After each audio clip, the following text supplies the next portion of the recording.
Damos la bienvenida al economista Germán González. Él es coordinador de Macroeconomics CLAPE, Centro Latinoamericano de Políticas Económicas y Sociales de la Universidad Católica de Chile. Es profesor también de esta universidad. El economista González fue también jefe de asesores del Ministerio de Hacienda en Chile. El tema, ineludiblemente, el plebiscito chileno y su resultado. ¿Cuáles son las primeras lecturas?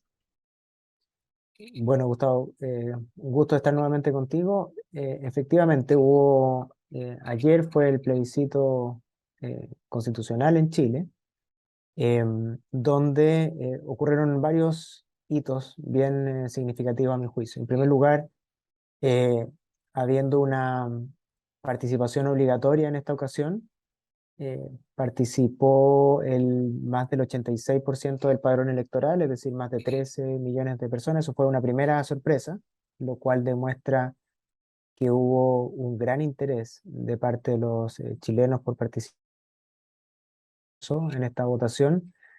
Em, y en segundo lugar, el resultado. El resultado fue bien significativo, digamos, porque en números gruesos fue un 62% de los votos al rechazo de la propuesta constitucional y un 38% al apruebo. Si bien en las semanas previas, ¿cierto? Un conjunto amplio de encuestas daba por ganador a la opción rechazo, nunca las encuestas dieron el margen que efectivamente se dio.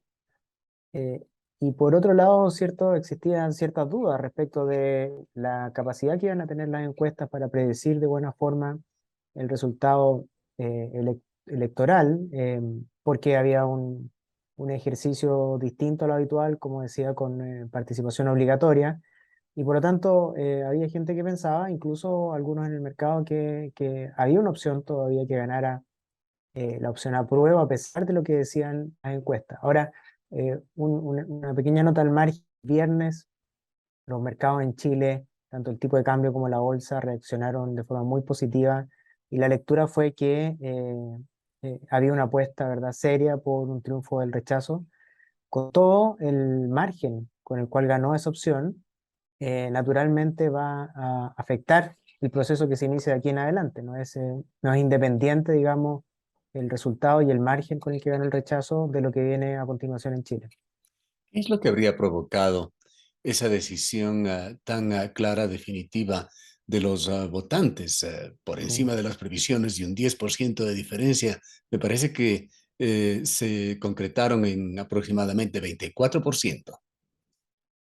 Claro, a ver, eso es un tema que creo yo que se va a seguir discutiendo en Chile. Y una primera cosa em, que creo yo que es bien relevante, que fue el proceso constituyente, ¿verdad? Donde eh, vimos una participación en el proceso de grupos independientes, fuera de partido, con, con posiciones bien extremas en algunos casos, bien radicales, fuera de cualquier intento por búsqueda de consenso, con defensas de intereses individuales, ¿verdad? Cada uno velaba por sus propias ideas, en lugar de una búsqueda del bien común, ¿verdad? Y de lo mejor de lo mejor para el país. Ahora, no solo el proceso, sino que el texto constitucional dejaba bastante que desear. eh, y reflejo de eso es que durante estos últimos meses de campaña, ¿verdad? No solo estaba la derecha detrás de la opción rechazo, sino que varios grupos de centro izquierda, de la democracia cristiana y de algunos partidos más moderados, se habían inclinado por apoyar la opción rechazo. Si es que no se trataba de un texto eh, que fuera, digamos, solamente reprobado por la derecha en Chile, porque si hubiese sido ese el caso, no alcanzaba los votos para rechazarlo, sino que se fue generando, tanto a partir del proceso como de el análisis posterior de la propuesta constitucional, una visión de que el texto no era bueno para el país y que, digamos, teníamos que darnos la opción de reescribir el texto. La gente sabía que el escenario más probable es que no nos quedemos con la constitución actual, sino que se va a iniciar un nuevo proceso, y por lo tanto la gente más bien moderada, a mi juicio, y pensando en que había espacio para mejorar, hacer algo mejor, votó por esta opción de rechazar la propuesta que se estaba plebiscitando. ¿En qué medida influyó ese radicalismo, ese sectarismo que algunos integrantes de la Convención Constitucional exhibieron en el resultado final? Yo creo que influyó muchísimo, muchísimo, porque ese radicalismo se vio reflejado en el texto, em, y porque Chile al final de cuentas es un país moderado. Yo creo que efectivamente este proceso parte de un estallido social que fue en octubre del año 2019, en el cual salieron fortalecidos algunos grupos radicales, ¿verdad? Pero eso era una situación, digamos, y eso lo podemos saber recién hoy día o hace muy poco tiempo, una situación más bien puntual, de corto plazo, pero no es una visión más permanente de la sociedad chilena. O sea, el reflejo de la votación de ayer es que Chile es un país más moderado, un país que eh, opta al final por lo que considera que es mejor para el país. Y esos grupos más radicales, crecientemente, y también durante las últimas semanas, a partir durante el proceso de campaña, eh, hicieron, digamos, tuvieron varias actitudes que fueron reprochadas por la gente común y corriente que no milita en los partidos políticos, que la mayoría, ¿verdad? Y que considera que, digamos, fue aprendiendo, hubo un aprendizaje bien importante durante el último tiempo en los hogares, ¿verdad? En los trabajos, en las escuelas, respecto de la importancia de este texto y la importancia de tener un buen texto constitucional, no cualquiera. O sea, no porque hubiese que hacer un cambio, ¿verdad? Porque la sociedad aceptó y considera necesario hacer un cambio, teníamos que aceptar cualquier propuesta de constitución, y eso es lo que primó, a mi juicio, en el plebiscito de ayer. Algo que se dijo en los días previos al plebiscito, que lo repitieron varios importantes actores políticos de Chile, incluyendo el presidente de la República, era que gane la opción que gane, iba a seguir un proceso Ujú, constituyente en ujú. Chile, que este no se detiene. Esto volvió a repetirlo el presidente de la República, señalando que absorberán ese resultado. Pero la pregunta que surge es, ¿quién va a liderar las iniciativas de cambio constitucional ahora? A ver, bueno, efectivamente, hay muy poca gente que piensa, el Partido Republicano en particular, piensa que no debería haber un proceso constitucional, porque dicho sea de paso, con el plebiscito de ayer, hoy día la constitución vigente es la que teníamos antes, ¿verdad? La constitución fue creada en el año 80 y que fue reformada varias veces posteriormente, pero nos quedamos con esa constitución por el momento. Em, Hay en el país una percepción bien amplia de que es necesario cambiar la constitución. También le cabe un rol muy importante al presidente de la República en este proceso. Es el llamado a liderar el proceso de cambio constitucional que se inicia ahora, en conjunto con el Congreso. Esas son las instituciones que tienen que liderar el cambio constitucional que viene ahora. Y eventualmente lo que ocurre a continuación es que vamos a tener una nueva elección de constituyentes donde se espera, ¿verdad?, que se corrijan algunos errores que se cometieron en el proceso anterior, especialmente en materia de sobrerepresentación de independientes fuera de partidos políticos, sobrerepresentación de pueblos originarios.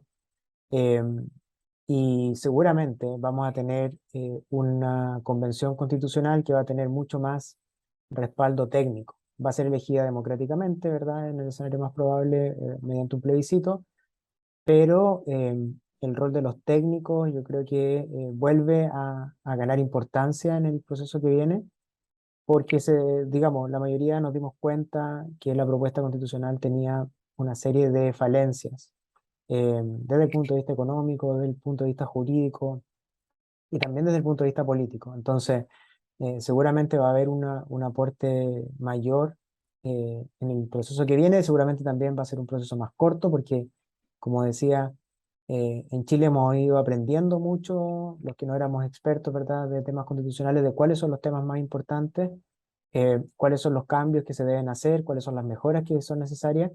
Y ahí la sociedad civil, los políticos van a tener un rol bien significativo, pero como digo, quien tiene que liderar esto es el presidente de la República en conjunto con el Congreso, que va a tener que aprobar una reforma constitucional, ¿verdad?, para iniciar un nuevo proceso constituyente. Con el giro que constituye este resultado del plebiscito, ¿cómo quedan en materia de referentes todos esos objetivos que se construyeron tras el estallido social, que de alguna manera se resumían en Ujú, tratar de cambiar esa situación de desequilibrios, de inequidad de la sociedad chilena? ¿Cambian los objetivos y de alguna manera este resultado refleja preocupación de la población chilena en ujú, otros temas más del día a día, como la inflación o el aumento de la delincuencia? ujú, ujú. Bueno, efectivamente, el resultado de ayer, a mi juicio, marca un cambio respecto de lo que se pensó que había sido, digamos, el giro que había tenido la sociedad chilena después de octubre del año 2019, lo cual empoderó a grupos extremos, principalmente de izquierda, pero también algunos grupos de derecha, y generó un debate bastante polarizado, ¿verdad? Y como tú bien dices, Gustavo, efectivamente, la población chilena ha manifestado que tiene preocupaciones, le preocupa la seguridad, por ejemplo, como tú bien decías.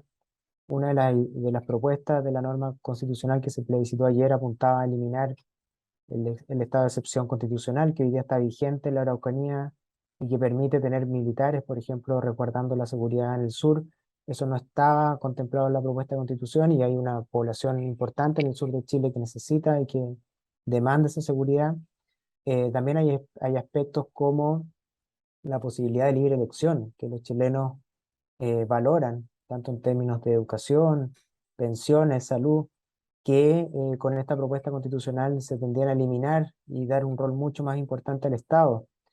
Eh, yo creo que eso sí hemos avanzado, Gustavo. El país quiere, demanda, digamos, mayor justicia, mejores servicios públicos, eh, una mejor calidad de los servicios de la educación, de la salud, de las pensiones.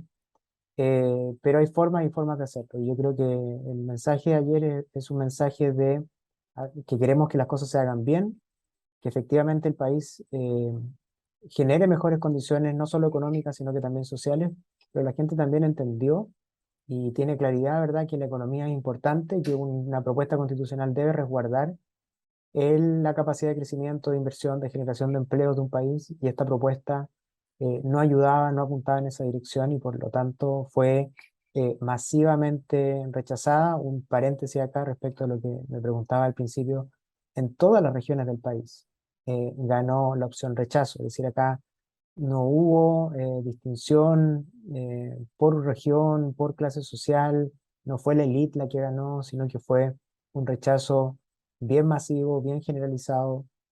En Chile tenemos comunas, ¿cierto?, que son más de 345 comunas.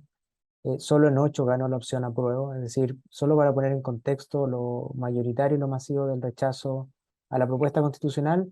También, como te mencionaba, pensando en dar una opción nuevamente, ¿cierto?, al país para que se inicie un proceso constitucional nuevo, mejor que el anterior, donde se subsanen los problemas del pasado, ¿verdad?, y se genere una propuesta que sea apoyada mayoritariamente y que sirva al país por los próximos 30 o 40 años.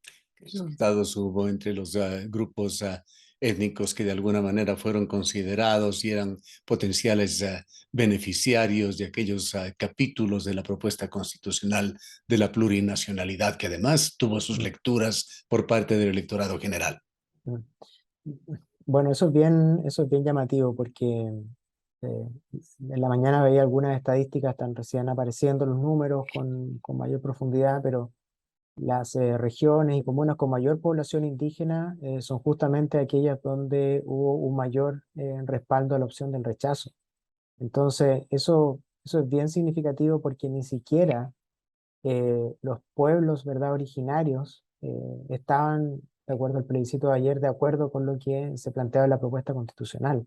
Entonces, esto refleja que hubo grupos que ni siquiera eran representativos, ¿verdad?, de la población indígenas del país, planteando puntos probablemente con una connotación más bien política, pero que no representaban a sus pueblos. Y eso quedó bien de manifiesto en la votación de ayer, porque, por ejemplo, a la población que vive en el norte del país, donde hay un flujo migratorio enorme, ¿verdad? Y problemas de seguridad, y también en el sur, donde están los conflictos con la población mapuche, les preocupa mucho la seguridad, les preocupa mucho la seguridad el día a día.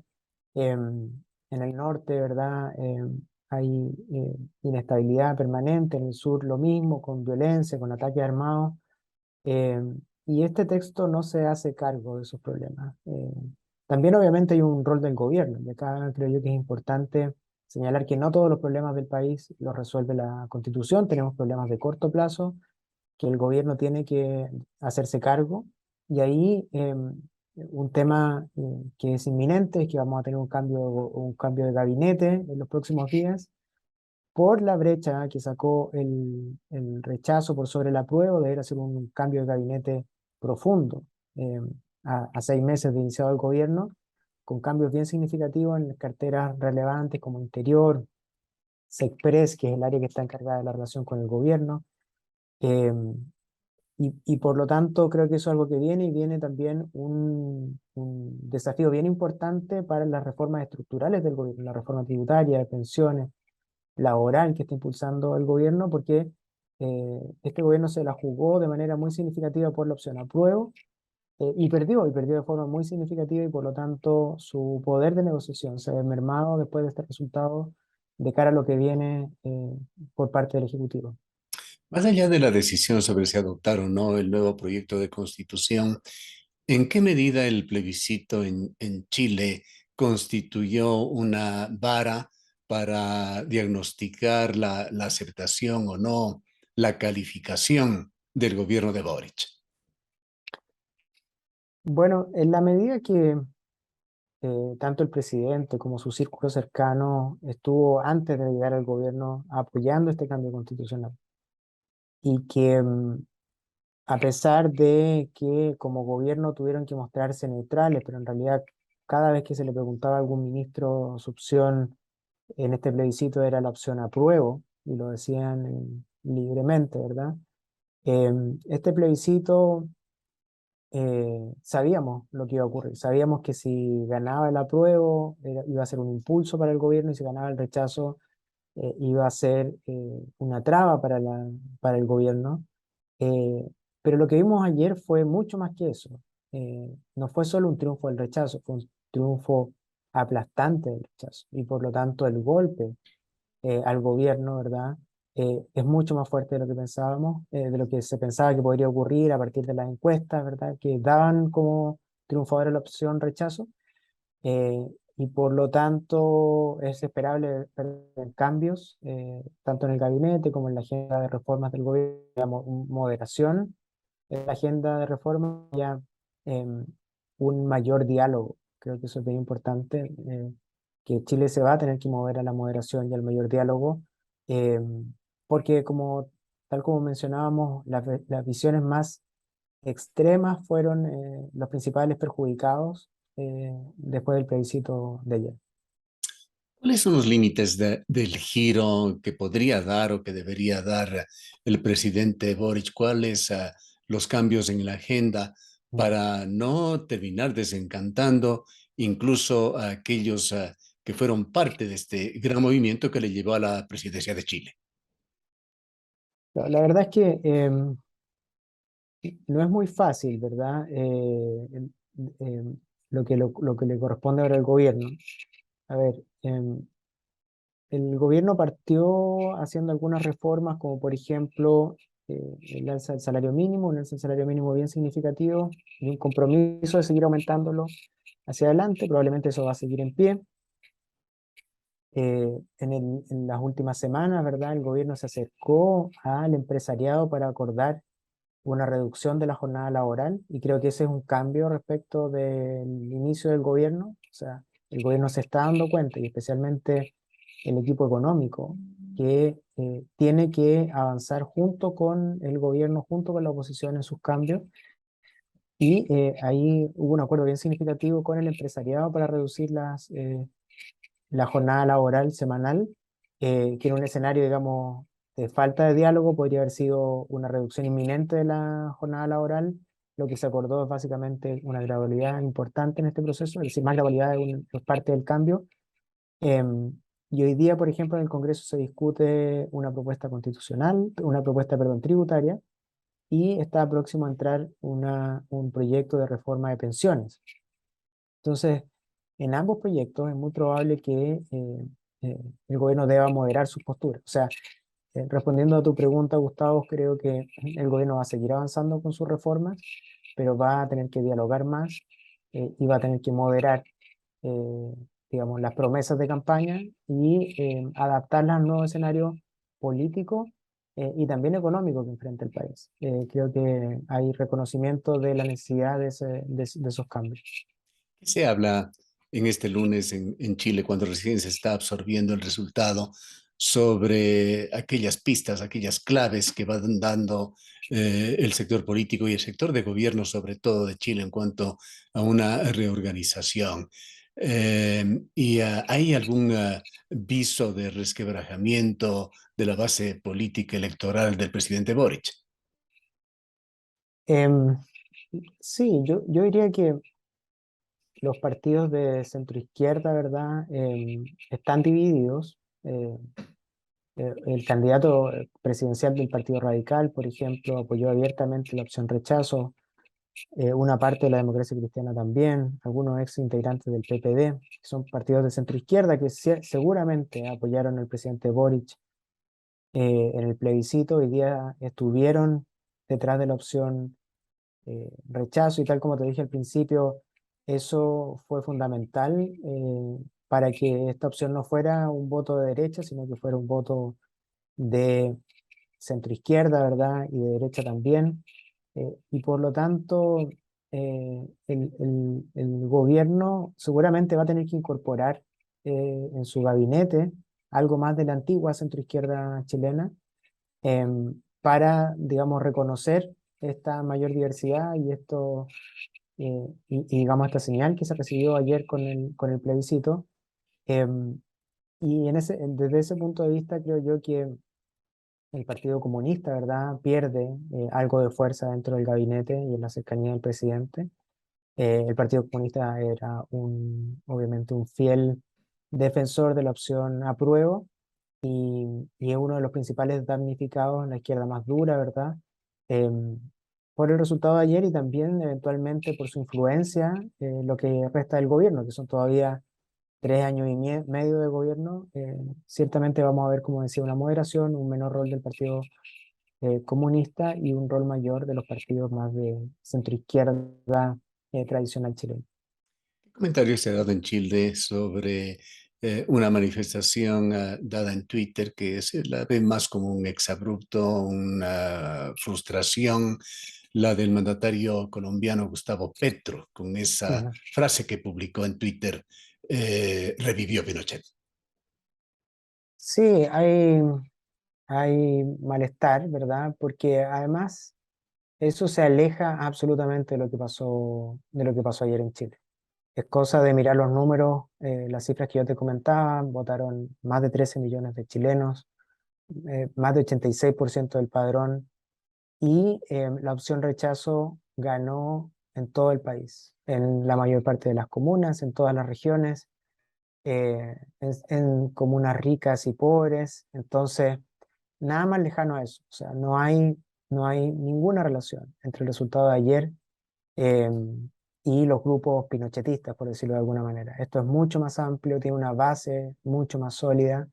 Eh, Hay grupos moderados de distintos sectores que básicamente lo que hicieron fue rechazar una mala propuesta de constitución, una propuesta que no le hacía bien al país, y yo creo que lo que triunfó ayer fue la moderación, eh, el sentido crítico, eh, y creo que habla muy bien de los chilenos el resultado que tuvimos ayer, porque básicamente vamos a seguir en el debate y seguramente vamos a lograr tener una mejor constitución para el país, una constitución que nos una y al contrario, ¿verdad? Lo que se plantea en ese tuit, muy lejos, ¿verdad? De una constitución pinochetista que sería, en este caso, solo apoyada por una minoría en el país. El grupo, digamos, que se considera más de derecha, no logra mayorías como para sacar adelante una propuesta constitucional. Así es que, lejos de eso, lo que hay es un país que se unió en contra de un texto constitucional que no era bueno para el país, y creo que eso, como digo, habla muy bien de Chile.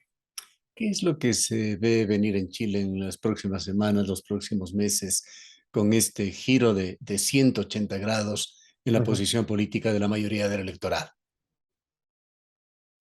Bueno, en el cortísimo plazo, ¿verdad? El presidente tiene que eh, reunirse con los políticos de los distintos partidos. Entiendo que esas reuniones partieron hoy. Con la derecha se va a juntar en los próximos días para analizar el camino que viene. Pero de todas maneras, lo que debiera ocurrir es que el presidente, una vez eh, habiendo hablado, ¿verdad?, con los partidos políticos, con los presidentes de los partidos, los presidentes de la Cámara, del Congreso y del Senado, debiera enviar al Congreso una propuesta constitucional que dibuje el nuevo proceso constitucional. Eso es lo que viene en Chile, un nuevo proceso constitucional que debiera ser, como digo, requiere una propuesta, una reforma, perdón, constitucional, debiera ser aprobada en el Congreso, y, y de ahí, ¿verdad?, debiéramos tener nuevamente elección de constituyente y un proceso que lo que se habla acá en Chile es que va a ser un proceso que va a durar 6 meses, no debería ser un proceso de un año, pero de todas maneras se abre un proceso de discusión constitucional, y a nivel de reformas estructurales, como decía, eh, necesariamente este resultado va a implicar que el gobierno, eh, digamos, creo que hay que ser justo en esto. El Congreso no es mayoritariamente del gobierno, y por lo tanto el gobierno ya tenía una obligación de negociar con el Senado, especialmente, donde el presidente no tiene mayoría. Pero el resultado de ayer lo que hace es que fortalece a la oposición desde el punto de vista de su representatividad en la población chilena, y por lo tanto debilita al gobierno en sus planes por impulsar una agenda de reformas bien amplia. Por lo tanto, lo que vamos a tener seguramente es un mayor diálogo, una mayor discusión en el Congreso sobre las reformas emblemáticas que son la tributaria, la reforma de pensiones y los cambios en materia laboral que está impulsando el gobierno. Bien. Muchas gracias, Germán, por habernos atendido nuevamente. No, gracias a ustedes por la invitación.